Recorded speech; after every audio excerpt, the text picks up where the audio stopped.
गायत्री महामंत्र एक बार मेरे साथ दोहराओ। ओम भूर्भुवः स्वः तस्य वितुर्वरेण्यं भर्गो देवस्य धीमहि धियो यो नः प्रचोदयात्। आज से थोड़ा सा चेंज लाने के लिए कल आपको कहा गया था, और चेंज लाने से मतलब ये है अनुकूल और प्रतिकूल दोनों स्थितियां इस समाज के अंदर विद्यमान हैं।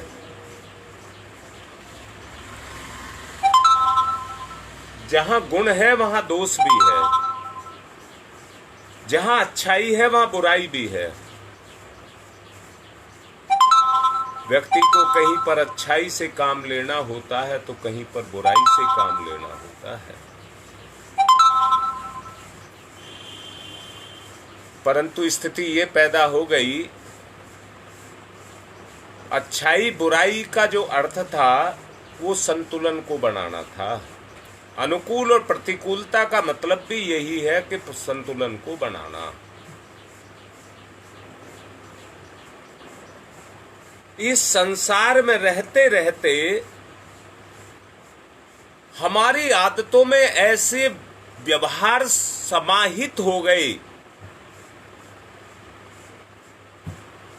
जो अपनी बात बनवाते हैं, और हम जानते हैं कि वो गलत है, वो हमको नहीं करना चाहिए।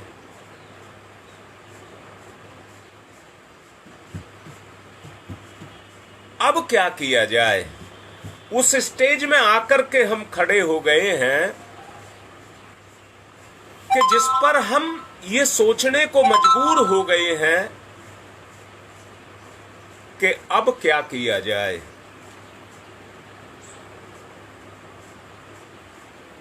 ऐसे आग्रह है, मन के आग्रह है, इंद्रियों के आग्रह है, जो पूरे ना किए जाएं तो वो अपनी हट लेकर के बैठ जाते हैं।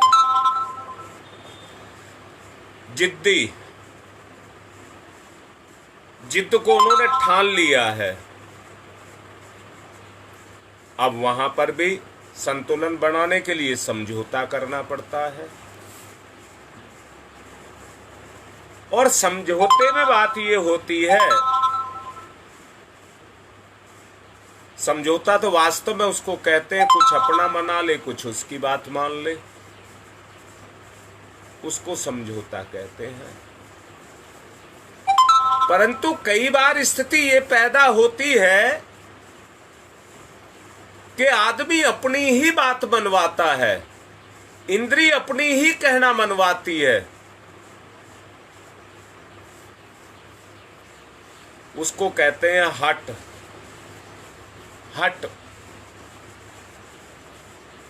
जब ये देखा गया कि हमारी वृत्ति इतनी हठी हो गई कि वो किसी भी स्तर पर समझने, सुनने, मानने, चलने, करने के लिए तैयार नहीं है, ऐसी अवस्था में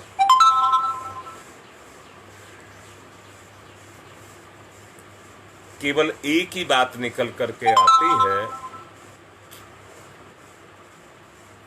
कि उस हट को हट से ही हटाया जाए।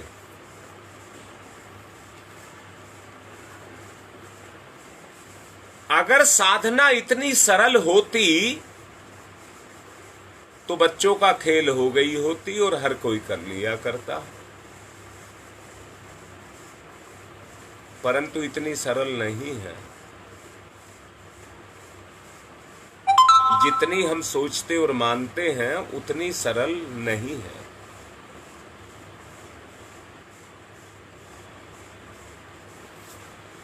इसलिए ठानते हैं। संकल्प माने आपने 1 साल का संकल्प लिया है, आपने ठान लिया है, 1 साल तक अपना ये व्यवहार रखेंगे, 1 साल तक अपना व्यवहार ये रखेंगे, ये कमी, कमजोरी, बुराई, पाप मेरे अंदर है, इनको मिटाएंगे, बस ये ठान लिया है।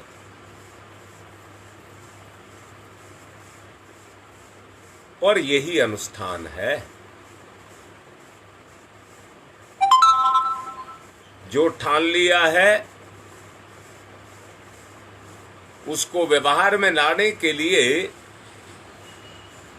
बार बार उसको आचरण में लाना पड़ता है, जिससे बार बार हमारे आचरण में आकर के उसमें प्रवाह पैदा हो जाए, प्रचलन पैदा, अभ्यास पैदा हो जाए, वो चीज हमारे अभ्यास में आ जाए।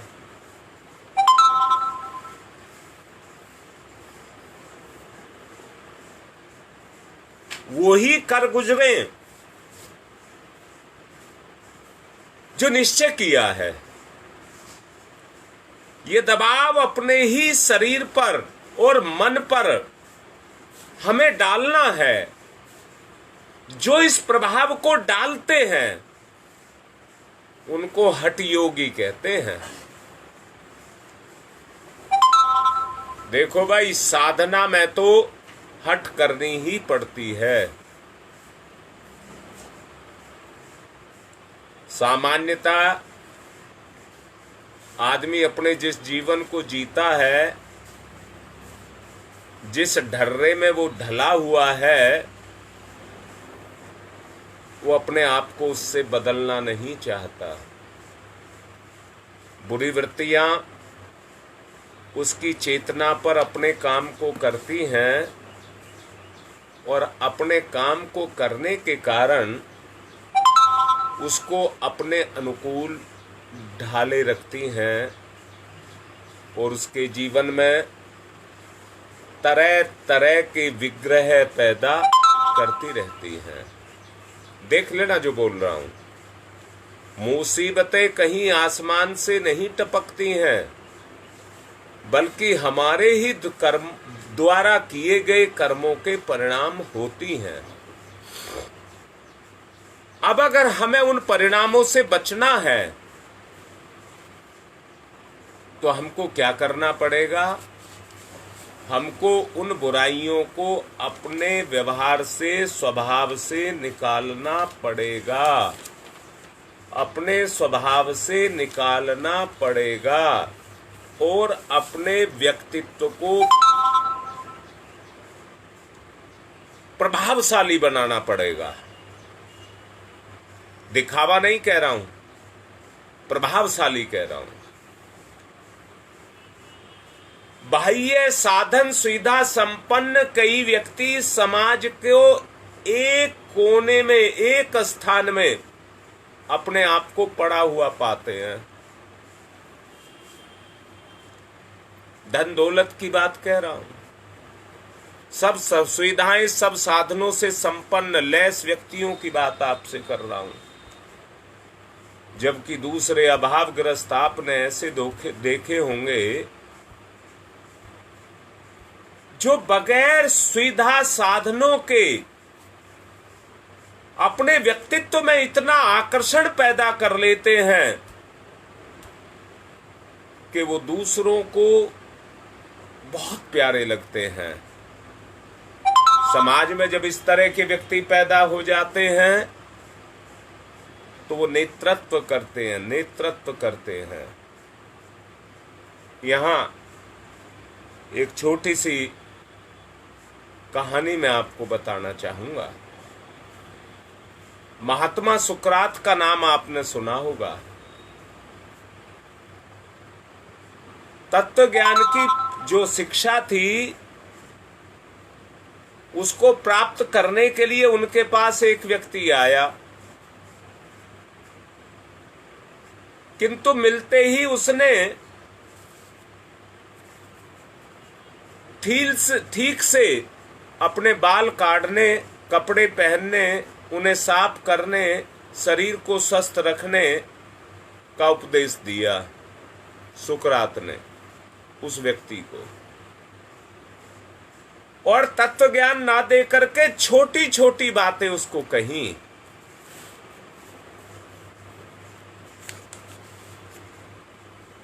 महात्मा सुकरात ने बताया स्वास्थ्य सबल स्वास्थ्य सबल व्यवस्थित जीवन आध्यात्मिक साधना की पहली सीढ़ी है। इसके अभाव में कोई भी तत्व ज्ञान आपके ऊपर काम नहीं करेगा। ना आप आत्मिक अनुभूति के अधिकारी बन पाएंगे। जीवन में सामान्य बातों को सरल साधारण सफलताओं के उद्देश्य से व्यक्तित्व में उनको उतारना, ठोस सबल सर्वांगपूर्ण रूप से उनको विकसित करना, इसके बिना सफलता की आशा करना दुराशा मात्र है, हो नहीं सकती। ये पहली सीढ़ी है। आदमी को अपने पहले भौतिक जीवन को, मैं फिर से दोबारा से कह रहा हूं, जिन्होंने अपने मन को खुला कर दिया, वो अपने सुखों में लीन है, इंद्रियों को ढीला कर दिया, वो अपने सुखों में लीन है। आप कुछ नहीं कर सकते। सबसे पहले आपको अपने व्यवहारिक जीवन को व्यवस्थित करना होगा।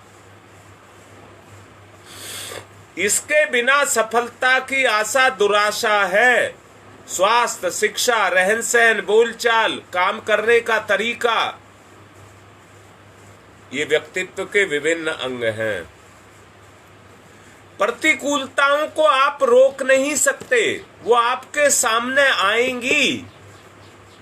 अपने गुणों को जगा करके प्रतिकूलता को अनुकूलता में बदलना होगा।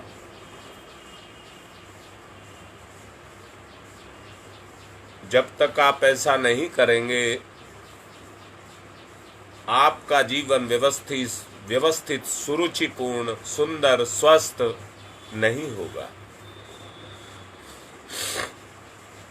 प्रभावशाली आधार, व्यक्तित्व का प्रभावशाली आधार आपके आध्यात्मिक जीवन की वो पृष्ठभूमि है जिस पर उसके महल को खड़ा किया जाना है।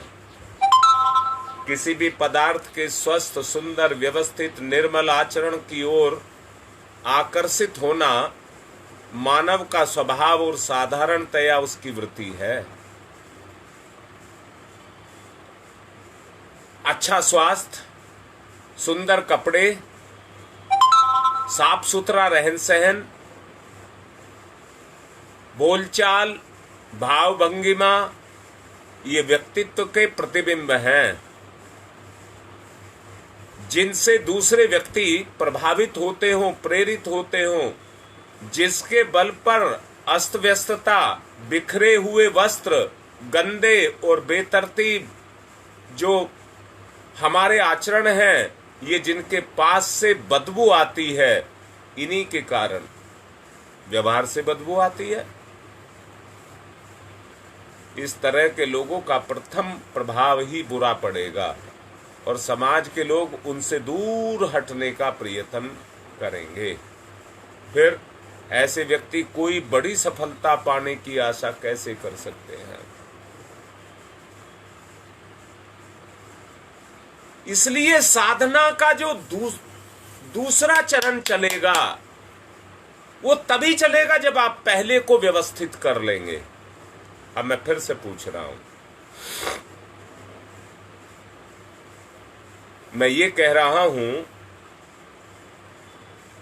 उद्देश्य है गुण को जगाना और उसके लिए अनुकूलता प्रतिकूलता दोनों के द्वारा संतुलन को बनाना। सामान्यतया देखने में ये आता है कि आदमी अपनी जिंदगी का रोना ही रोता रहता है और कभी भी अपने आप को सुखी नहीं मानता, क्योंकि वो महसूस करता है कि इतने दुख आ गए। परंतु सच को ये देखो, अगर कोई व्यक्ति सबल है, समर्थ है,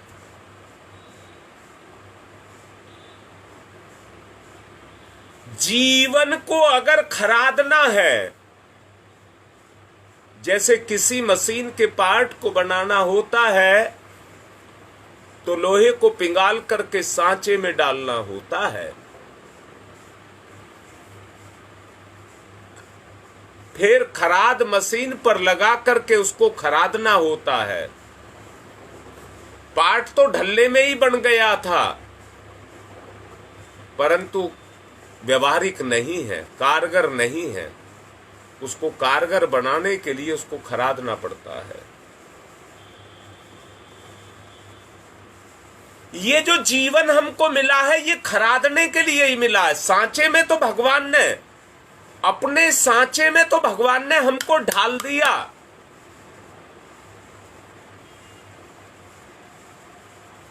सच को एक बात देखना, तुमसे अलग भगवान नहीं है, तुम में ही भगवान है।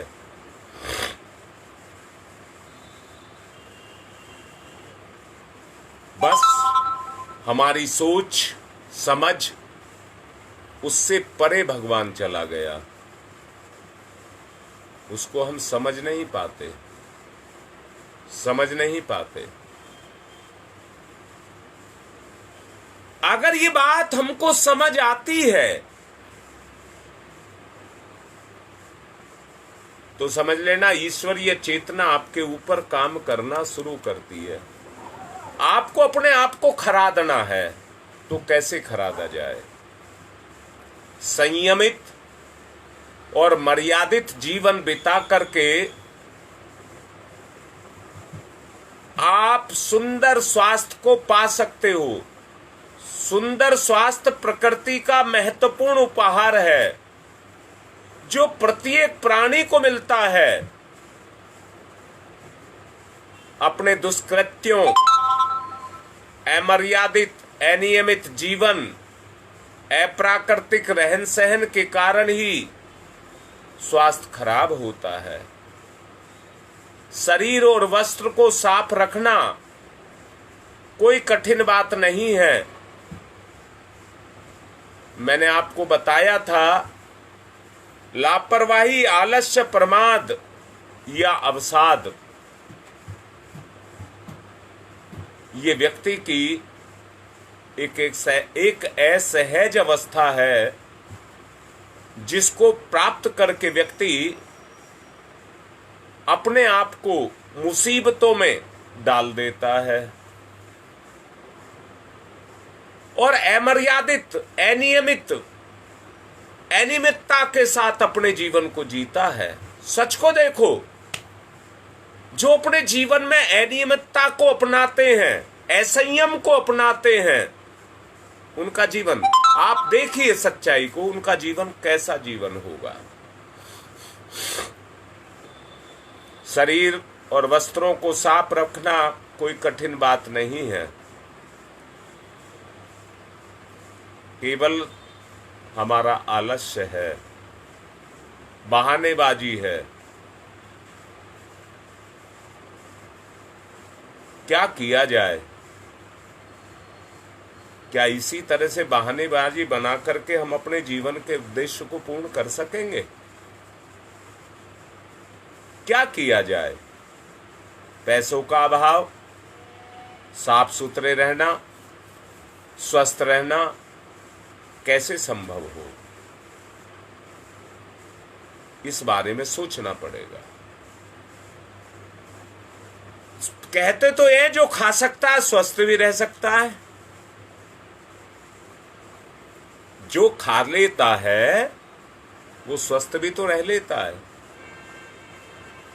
अच्छा, खा लेने में किसी को कोई दिक्कत है क्या? उसमें किसी को कोई दिक्कत नहीं है। इसलिए इंसान भूख के रूप में बढ़ चढ़ करके अपने जीवन को जीता है और भूख के रूप में अपनी इच्छाओं को भड़काता है। वही इच्छाएं जब उससे बेकाबू हो जाती हैं तो वो उन्हीं इच्छाओं के कुचक्र में फंस करके अपने जीवन का कचूमर निकाल देता है।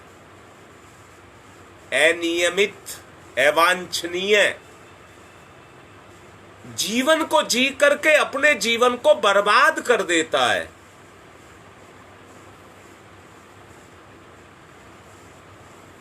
तरह तरह के विकार हमारे भौतिक शरीर पर आकर के विराजमान हो गए। जैसे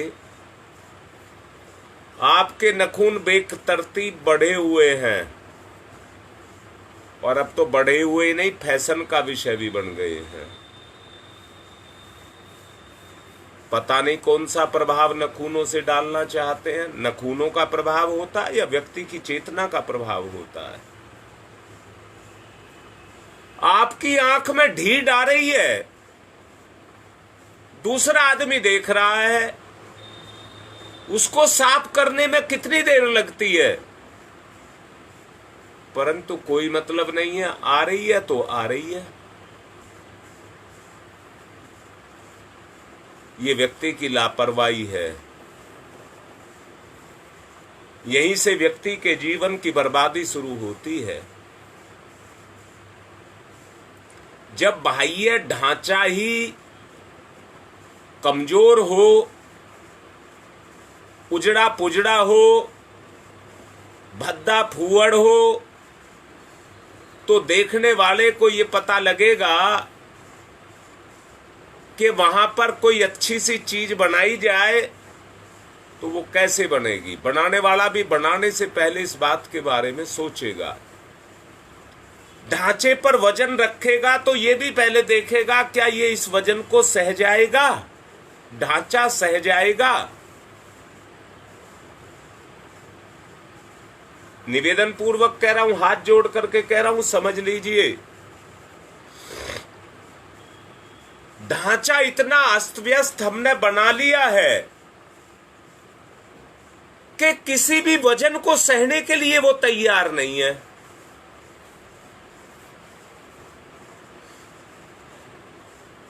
मैंने अभी कुछ देर पहले कहा था, बहुत से व्यक्ति समझते हैं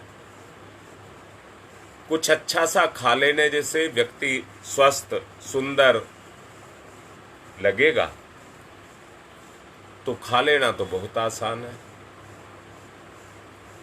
खा लेना तो बहुत आसान है। अब मैं यहां ये कह रहा हूं कि ऐसी सोच के व्यक्ति रसमलाई तो खाते हैं, रोल रोल करके तो खाते हैं, सब कुछ तो टिका हुआ है कर्मों के ढांचे पर। ऐसे व्यक्ति अपने कर्मों को खा जाते हैं और अपने जीवन को कमजोर करके, जैसे असंयम व्यक्ति के स्वास्थ्य को खा जाता है, वैसे ही ये बुराई आदमी के जीवन को खा जाती है। अब क्या करना पड़ेगा? अगर हमें अव्यवस्था को दूर करना है, अस्वस्थता को दूर करना है, गंदगी को दूर करना है, तो उसके लिए हमें पुरुषार्थ तो करना ही पड़ेगा। पुरुषार्थ के बदले में संतोष, शांति, उत्साह, स्फूर्ति, वो सब आपके पास आने लग जाएंगे। आने नहीं लग जाएंगे, ये गुण आपके जगने लग जाएंगे। ये गुण आपके अंदर अपने गुण के रूप में जगने लग जाएंगे। इस बारे में एक बात बहुत महत्वपूर्ण है। व्यक्ति को सुघड़ स्वस्थ बनने के लिए स्वास्थ्य, सफाई, स्वच्छता, व्यवस्था इसकी आवश्यकता है। किंतु इसका उद्देश्य स्वास्थ्य संचय करने का अथवा श्रृंगार, फैशन, तड़क भड़क करने से, उनको महत्व देने से कुछ मिलने वाला नहीं है। व्यक्तित्व के लिए जो हानिप्रद है, जो विरोधी है,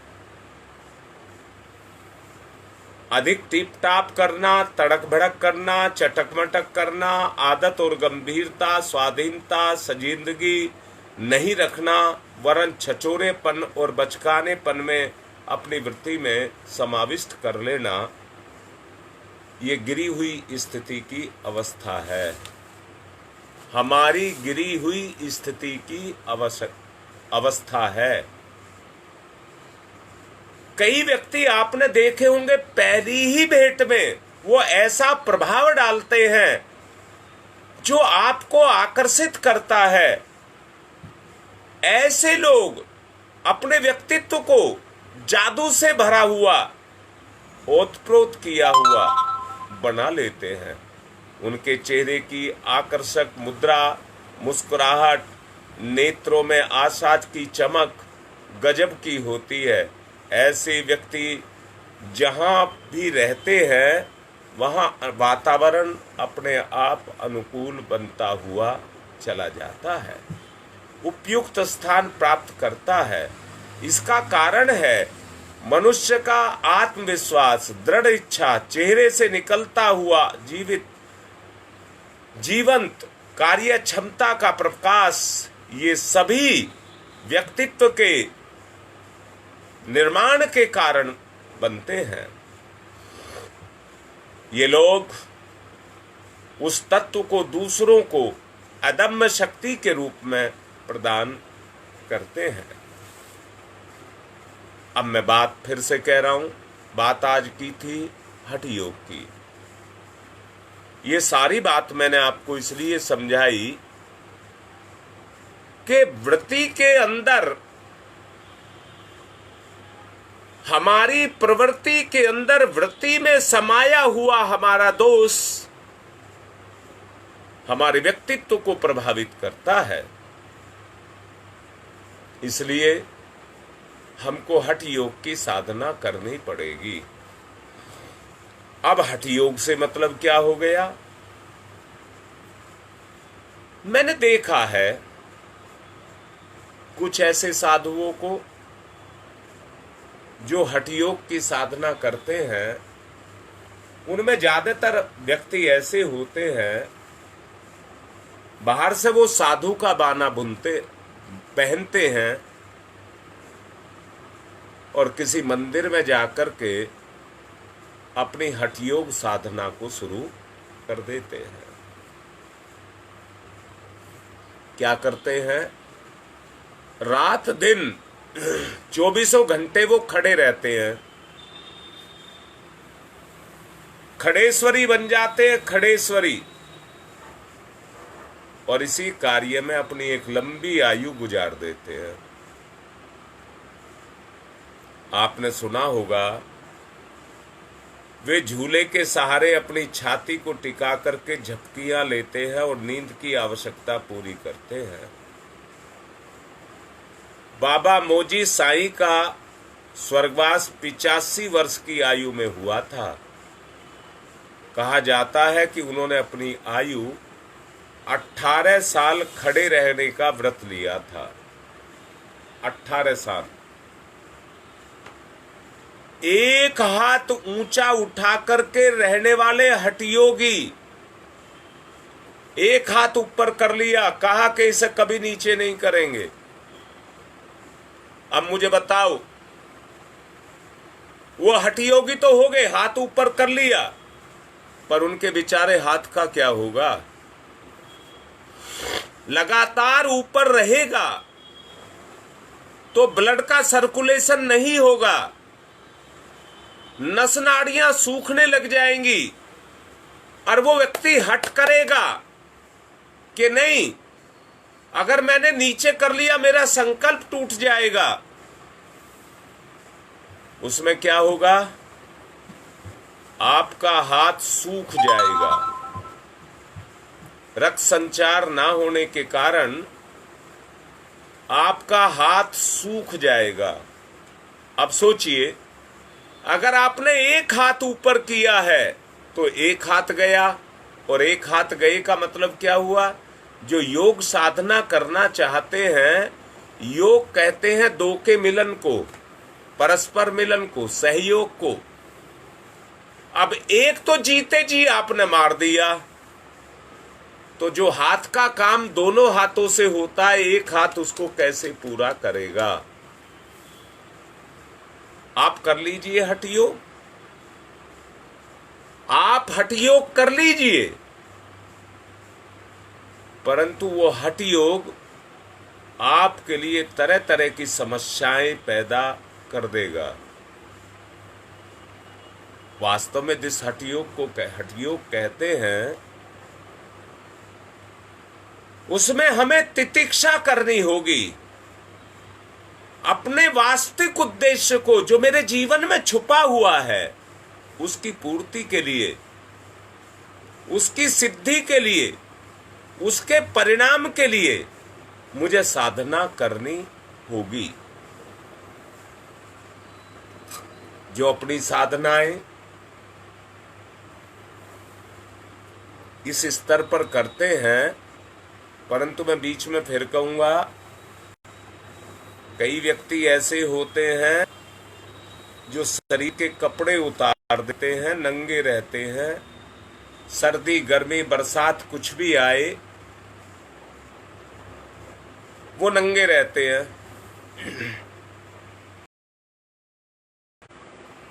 ठीक है,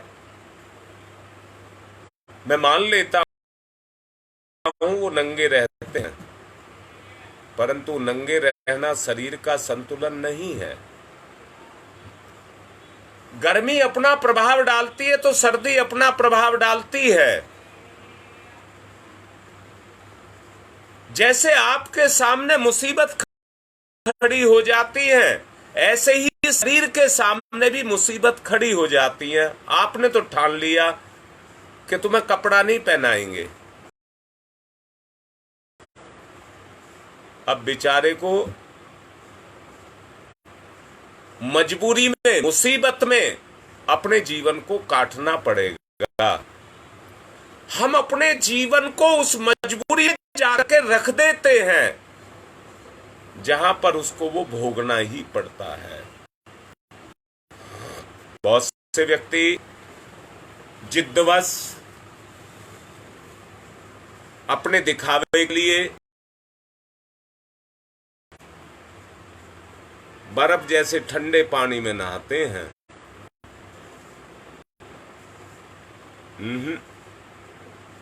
वो भी हठ है आपकी, परंतु वो योग नहीं, आपकी जो स्वास्थ्य है उसको चौपट करने का साधन है। हम देखते हैं मार्गशीर्ष महीने में स्नान मात्र से व्रतधारी गंगा का प्रभात काल की तेज हवा और ठंडक से महीने भर स्नान करते हैं। इसी प्रकार गर्मी के दिनों में चारों ओर आग लाकर के धूनी को रमाते हैं। ऐसे लोगों के संबंध में एक ही बात कही जा सकती है कि तेज गर्मी और कड़ाके की सर्दी के बिना वस्त्र के गुजारा करने वाले साधु संत अभी बहुत देखे जा रहे हैं। कुछ दिन पहले की बात है,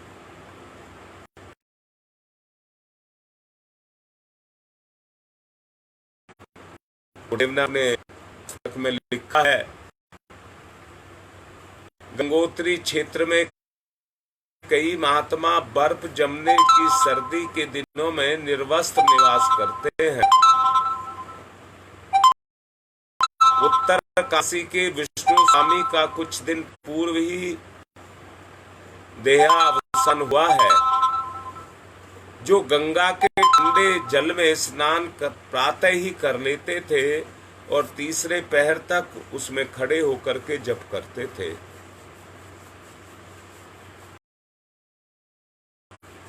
उसी ठंडे पानी में खड़े होकर के जप करते थे। अब बताओ, उनकी जो भौतिक सांसारिक शारीरिक स्थिति है वो कैसी रही होगी।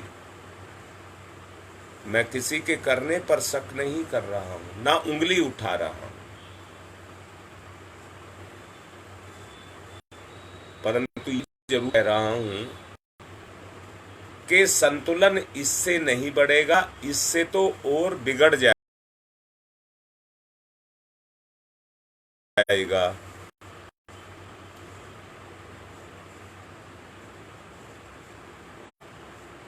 ब्रह्मचर्य को ही हठ योग का अंग माना गया है, ब्रह्मचर्य को ही हठ योग का एक अंग माना गया है। यौवन का उभार आने पर हर नर मादा में प्रजनन की उमंग उठती है और यौनाचार के लिए मन मचलता है। उस उभार को हठपूर्वक रोक देना, शरीर की उसमें वांछित रचना करना, मन को ऐसा वैसा ना सोचने देना, उसको बाधित करना, मनोनिग्रह करना, ये प्रक्रिया है